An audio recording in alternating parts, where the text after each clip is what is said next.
Assalamualaikum warahmatullahi wabarakatuh. Kembali lagi dalam channel AA Multazam pada pembahasan SKD Kedinasan dan CPNS. Kita khusus kali ini akan membahas tentang pilar negara. Tentang pilar negara ya teman-teman ya. Namun sebelum kita memulai pembahasan, jangan lupa subscribe, like, dan komen serta share ke teman-teman agar lebih luas kemanfaatnya channel ini. Jadi pilar negara yang sering muncul dalam soal-soal itu berkaitan dengan Undang-Undang Dasar dan Pancasila. Undang-Undang Dasar 1945 yang sering muncul itu alinea-alinea yang terkandung dalam pembukaan. Kalau alinea pertama berbicara tentang penjajahan dan HAM, ini yang perlu diingat ya. Kemudian alinea yang kedua itu tentang cita-cita bangsa itu untuk bersatu, berdaulat, adil, dan makmur. Alinea yang ketiga tentang religiulitas. Alinea yang keempat tentang dasar negara dan tujuan negara. Ingat ya teman-teman ya, diulang lagi. Pertama tentang penjajahan, tentang HAM, yang kedua tentang kesatuan, yang ketiga tentang religiulitas, dan alinea yang terakhir itu tentang dasar negara. Selanjutnya kedudukan Pancasila. Ini ada sebagai pandangan hidup, pedoman hidup, falsafah hidup, way of life itu sama ya teman-teman ya. Jadi pandangan hidup itu mengenai apa? Yaitu tentang kristalisasi dari pengalaman hidup. Kemudian yang pandangan hidup ini seringkali berkaitan dengan kepribadian bangsa. Ini yang sering bingung ya teman-teman ya. Kalau kepribadian bangsa itu tercermin dalam sikap mental dalam kehidupan sehari-hari. Ini misalkan ada Pancasila itu dipraktekkan dalam kehidupan sehari-hari. Misalkan bermusyawarah itu termasuk dalam pengamalan Pancasilanya. Ini adalah kepribadian bangsa. Kalau menjadi pandangan hidup itu atau way of life, caranya itu sebagai pandangan hidup, pedoman ya teman-teman ya, sebagai pedoman. Kemudian dasar negara itu sebagai ini, yang dasar negara itu sering bingung dengan sumber dari segala sumber nilai. Kalau sumber dari segala sumber hukum itu setiap produk hukum ini tidak boleh bertentangan dengan Pancasila. Sedangkan sebagai dasar negara ini tercermin dari nilai dan norma dalam penyelenggaraan negara. Kemudian kalau sebagai ideologi itu cara berpikir. Cara berpikirnya bagaimana? Itu harus sesuai dengan Pancasila. Kemudian perjanjian luhur ini yang paling gampang, ini kesepakatan para founder. Lanjut. Nah ini pengamalan Pancasila ini banyak sekali dalam soal-soalnya, ada kasus. Kemudian nanti ini termasuk pengamalan atau implementasi dari sila yang keberapa? Sila ke-1 ini berkaitan dengan ketuhanan atau tentang beragama. Sila kedua tentang kemanusiaan. Tapi ini dampaknya ini hanya antar pribadi. Ini yang sering bingung antara sila keempat dan sila kelima. Kalau sila kelima ini masyarakat dengan masyarakat. Kalau sila kedua manusia dengan manusia. Ini dampaknya berdampak luas. Ini bedanya ya teman-teman ya. Kalau sila kedua ini tentang persatuan, sila keempat tentang musyawarah demokrasi. Oke, lanjut. Pembahasan soal nomor 1.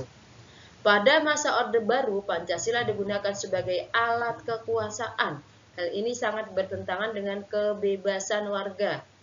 Bertentangan dengan kebebasan dalam menjalani kehidupannya. Hal ini dapat diatasi apabila masyarakat memahami Pancasila sebagai, nah ini ada kasus Pancasila sebagai alat kekuasaan, tapi ini bisa dihindari apabila masyarakat bagaimana pemahamannya gitu.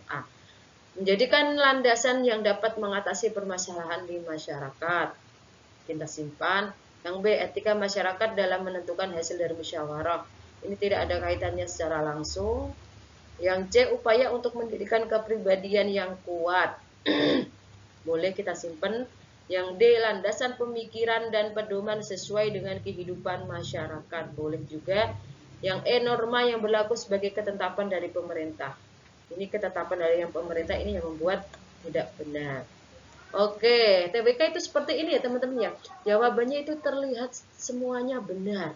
Namun kita lihat lagi, ini sebagai alat kekuasaan dan tidak merenggut kebebasan. Ini bisa dihindari apabila masyarakat itu ngapain gitu loh teman-teman ya. Jadi kalau masyarakat menjadikan Pancasila sebagai landasan pemikiran dan pedoman yang sesuai dengan kehidupan masyarakat. Oke, ini yang jawaban yang paling opsi yang paling tepatnya jawabannya yang D. Ini untuk yang mendirikan kepribadian yang kuat. Ini enggak teman-teman ya. Oke, selanjutnya soal nomor 2. Dalam konteks menjaga ketertiban dan keharmonisan, penerapan sila kedua. Sila kedua tentang kemanusiaan, manusia dengan manusia yang dampaknya kecil. Namun ini hubungannya dengan ada ketertiban, ada keharmonisan. Yang A, menjamin kebebasan berbicara. Ini sila keempat. Sila keempat ya. Memastikan setiap kebijakan pemerintah mengutamakan kesejahteraan bersama tanpa diskriminasi. Ini sila ke-5, keadilan sosial. Melindungi hak kaum minoritas. Ini yang dilindungi cuma hak kaum minoritas, jadi enggak ya teman-teman ya. Menegakkan hukum yang setara tanpa memandang statusnya. Oke, ini. Yang nomor 5, membangun fasilitas umum yang dapat diakses oleh semua kalangan. Oke juga. Jadi ini mana yang tepat? Ini ada ketertiban dan keharmonisan. Keharmonisan berarti keseimbangan antara hukum. Ini ada ketertiban dan keharmonisan. Keharmonisan itu tanpa memandang status sosialnya. Ini jawaban yang paling tepat adalah yang D. Kalau yang E ini fasilitas umum ini enggak ada kaitannya dengan ketertiban. Oke, teman-teman. Lanjut soal nomor 3. Dalam sebuah kasus di perguruan tinggi, rektor membuat kebijakan yang diskriminatif. Kemudian untuk itu sehingga mahasiswa melakukan aksi untuk menuntut kesetaraan. Tindakan rektor tersebut melanggar sila yang keberapa?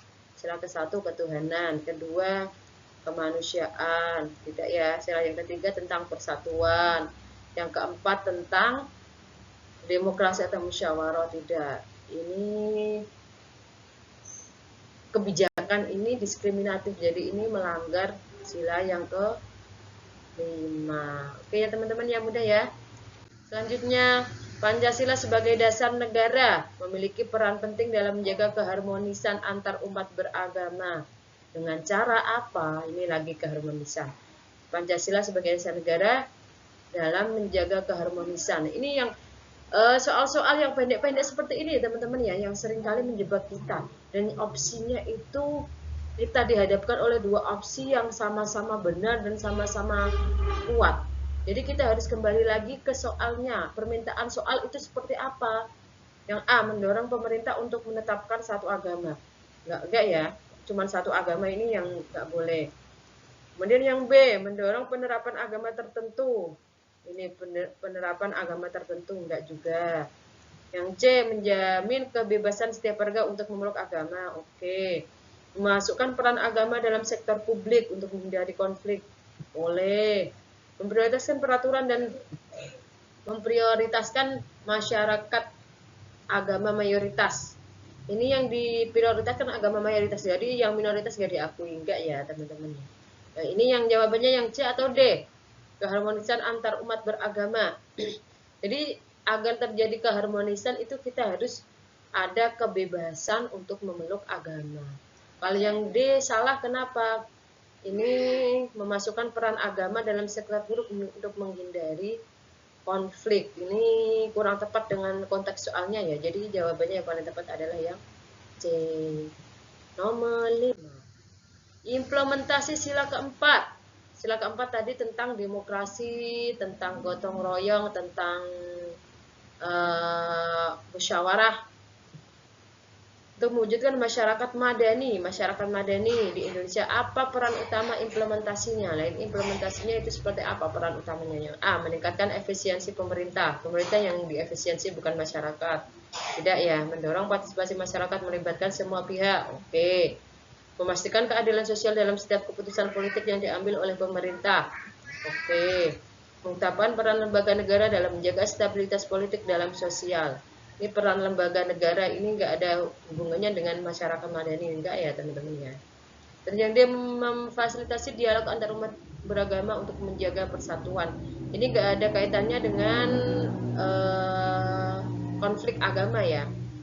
Menjaga konflik di dalam masyarakat ini nggak ada ya. Jadi bukan ini ya teman-teman ya. Coba lihat, ini selalu seperti ini. Kita dihadapkan oleh dua jawaban pilihan yang sama-sama benar. Cuman kita lihat lagi, implementasi sila keempat pada masyarakat madani. Masyarakat madani itu masyarakat yang kayak multikultural, beraneka ragam, majemuk. Mendorong partisipasi masyarakat dalam melibatkan semua pihak. Memastikan keadilan sosial dalam setiap keputusan politik yang diambil oleh pemerintah. Oke, jawabannya yang mana teman-teman ya?